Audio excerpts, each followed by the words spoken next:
UVA offensive analyst Matt Edwards has always been around the game of football. His grandfather, the late Hall of Famer Lavelle Edwards, is a coaching legend at BYU. But for Matt and his family, his path to Charlottesville is nothing short of a miracle that began on Christmas Eve 4 years ago, just before the birth of their son Luke. Just like any 3-year-old, Luke Edwards is filled with energy and clings to his dad. Hey, Coach. What do I coach? In here. But to those who know Luke, his life has been anything but typical. I felt like Luke's life from the very beginning, before he even was here, was really extra special. On Christmas Eve in 2014, while Matt worked as a grad assistant at BYU under Bronco Mendenhall, the Edwards family received their first bombshell. MaryBeth had an ultrasound, and we found out that Luke was going to be born with bilateral club feet. After a couple months of casts and now braces for Luke, Matt was offered a job 2,000 miles away at Southern Virginia.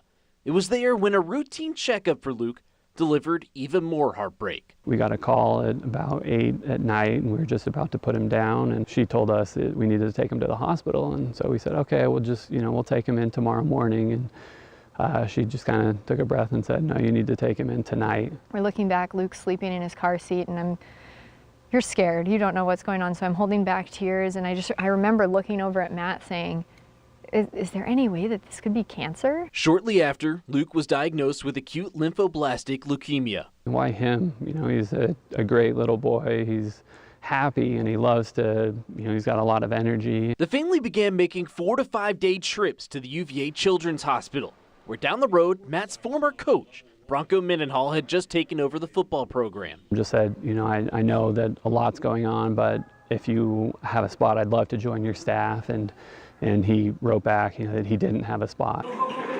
All the while, Luke continued getting treatment at UVA, and the community they left behind in Utah surrounded them again. I haven't talked to these people now in 2 or 3 years and saying, hey, what room are you in? We're just going to bring you out a meal, or hey, can we grab you a hotel room for tonight? Hey, come stay at our house. Then finally, a position opened up for Matt as an offensive analyst, and Luke got the chance to join another family of Thursday's heroes. 2, 3, go! To see the team and the other coaches, it was, it truly cemented that it was, our family out here. Through every trial, a path of little miracles leading the family home. It felt a step above luck. It felt more like a miracle that it all worked out the way that it did. We've sat down and counted the miracles, and it's too many to count, but we're definitely really thankful and grateful. UVA, go to goals. Go Who's Go.